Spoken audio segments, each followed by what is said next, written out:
The Galactic Council chamber fell silent as Ambassador Elsa Torres stood before the assembled representatives of 47 species. Her hands trembled slightly, but her voice remained steady as she spoke into the translation matrix. "We came to you in good faith," Elsa said, her dark eyes scanning the alien faces that stared back at her with expressions ranging from indifference to outright contempt. "Earth requested membership 3 cycles ago. We've waited. We've proven ourselves peaceful. We've shared our technology, our culture, our resources. Council Prime Vexthor, a towering reptilian creature from the Caldrith system, clicked his mandibles in what passed for their species' laughter. Peaceful?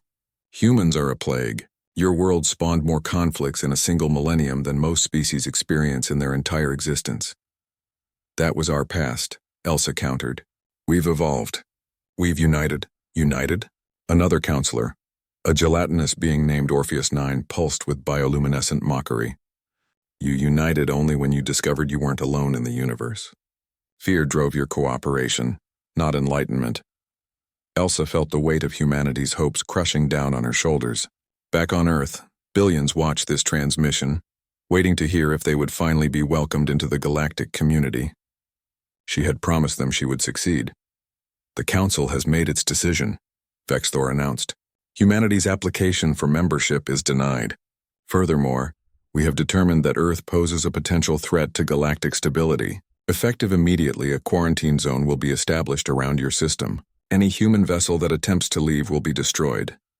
The words hit Elsa like a physical blow. You're imprisoning us? For what crime? For the crime of being human, Vexthor replied coldly. This session is concluded.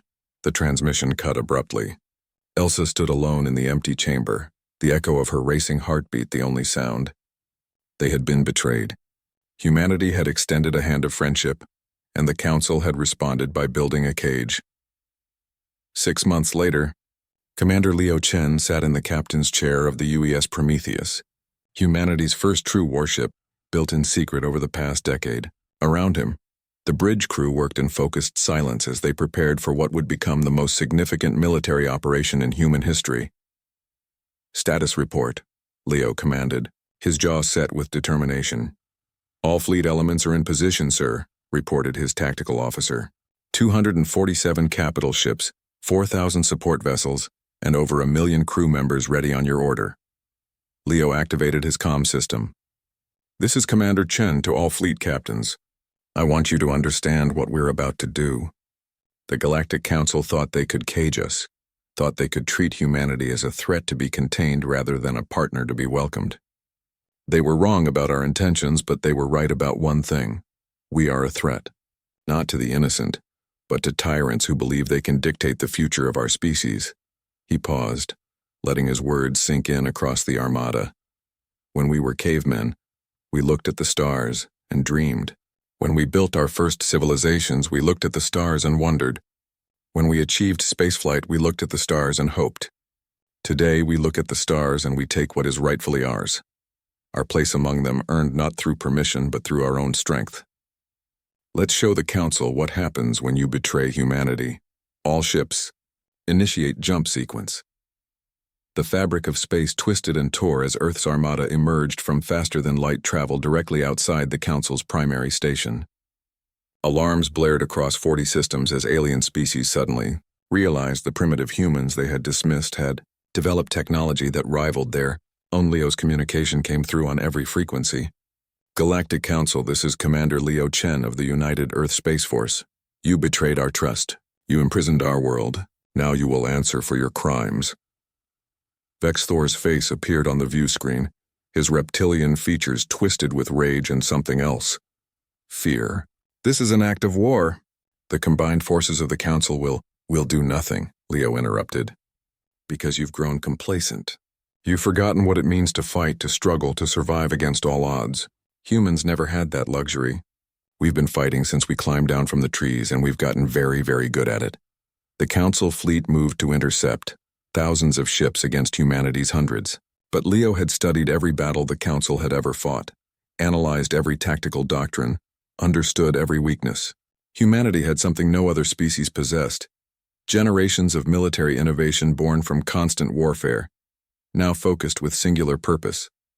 "Fire," Leo ordered. The battle lasted 18 hours. When it ended, the Council's fleet was scattered, their station damaged but deliberately not destroyed. Leo had made his point. Humanity could have brought total annihilation but chose restraint. They had proven they were strong enough to defeat the Council, but wise enough to know when to stop. Elsa's voice came through Leo's personal comm. She was back on the station now, surrounded by shocked Council members. "Leo, they're ready to negotiate." "Tell them our terms are simple," Leo replied, watching the tactical display as his fleet maintained defensive positions. "Humanity joins the Council as an equal member, or we leave and build our own alliances among the independent systems. The choice is theirs, but they'll never cage us again." Vexthor appeared one final time, his earlier arrogance completely gone. "How did you build such a fleet in secret? How did you advance so quickly?" Leo smiled grimly. "You asked Elsa how we united our world. She told you it was because we discovered we weren't alone. That was only half true. We united because you taught us something valuable, that there are those in this galaxy who will betray trust, who will see kindness as weakness. You wanted to know if humans could be peaceful? We can, but we choose when and we choose with whom. You betrayed us. This is the consequence. The Council recognizes Earth's petition for membership," Vexthor said quietly. "Welcome to the galactic community, humanity." As the transmission ended, Elsa contacted Leo once more. "We did it. We're in." "No," Leo corrected, looking at the stars beyond his viewport.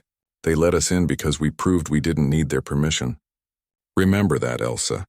Humanity bows to no one ever again. The Earth Armada began its journey home, having delivered a message that would echo across the galaxy for generations. Betray humanity and face total annihilation. Welcome humanity and gain the most loyal ally in the cosmos. The choice had always been the Council's to make. They had chosen poorly. They would not make that mistake twice." The end.